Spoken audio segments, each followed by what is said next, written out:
Mga ka-diskarte chicks, tanong ko lang naranasan mo na bang parang nakakulong ka kahit may jowa ka? Naman, yung tipong nag-like ka lang ng picture.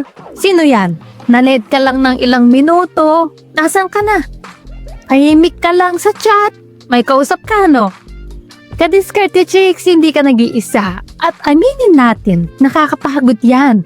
Nakaka-drain, nakakaubos ng pasensya. Minsan nagigilty ka pa kahit wala ka namang ginagawang masama.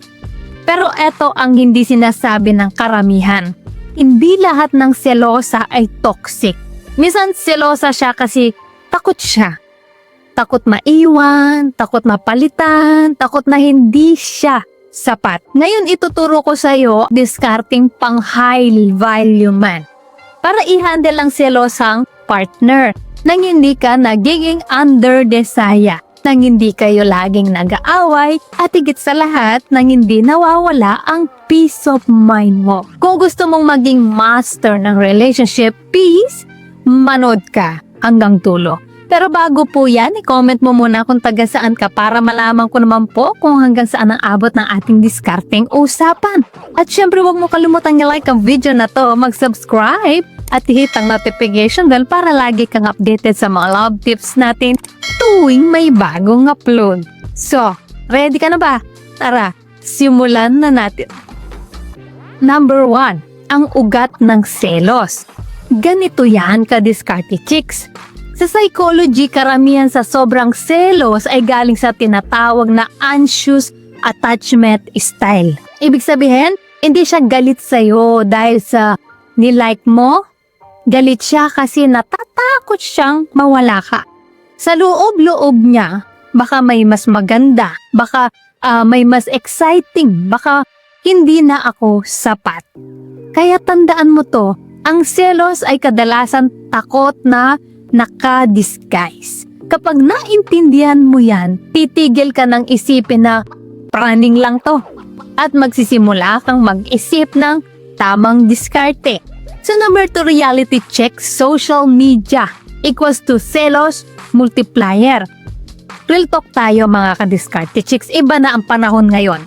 Yung like para sa'yo wala lang.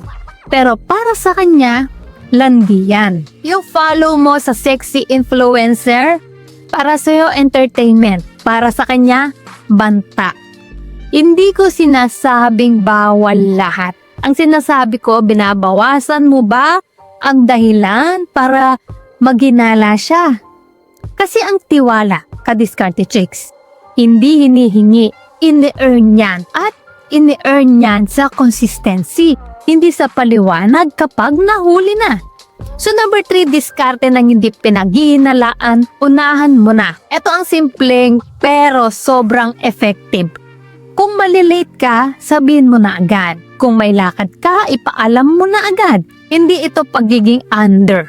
Ito ay strategic transparency.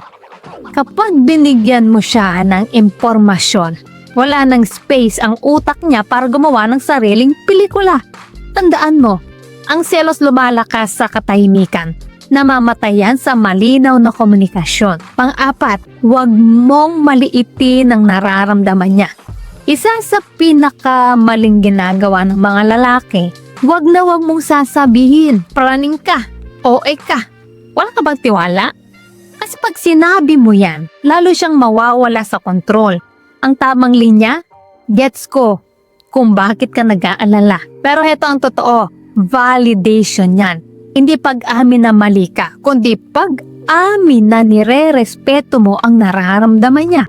At kapag nararamdaman ng babae na safe siyang makinig, bumababa ang selos. Sa number 5, high value move, magtakda ka ng boundaries. Ka-diskarte chicks, eto na ang medyo matapang na parte. Hindi dahil selosa siya. Ibibigay mo na lahat ng password mo, hindi dahil nag-aalala siya. Puputulin mo na ang tropa mo. Hindi ganon ang diskarte ng tunay na lalaki. Sabihin mo ng mahinahon pero firm. Mahal kita, rerespetuhin kita, pero kailangan din natin ng tiwala para mag-work ito. Kasi tandaan mo, ang relasyon na walang tiwala, kulungan. At ang lalaking mataas ang value, hindi pumapasok sa kulungan. Mga ka-discarte chicks, tandaan nyo to. Ang selos ay parang apoy. Pwede magpainit ng relasyon, pero pwedeng tumupok sa inyong dalawa. Ang tanong, may diskarte ka ba para kontrolin to?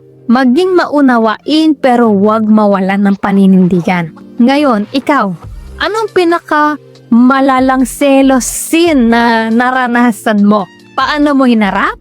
Kumapit ka ba o bumitaw? Ikwento mo nga sa comments.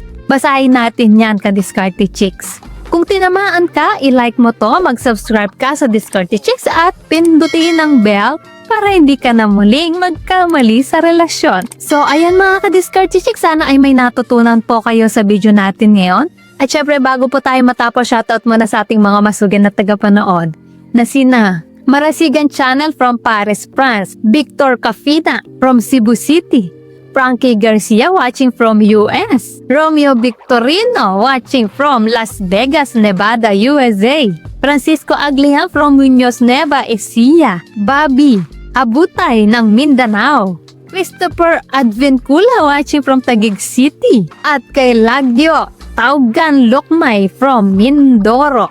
Guys, maraming salamat po sa support at panonood. Dahil sa inyo, lalo akong ginaganang gumawa ng mga content na makakatulong at makakaaliw. Para naman po sa mga hindi pa na siya shoutout, gusto mong ma-shoutout sa next video, i-comment lang ang hashtag #ka-discardedchicks at sabihin ko anong topic ang gusto mong pag-usapan natin next. Kung nagustuhan mo ang video na ito, like, share at subscribe muna.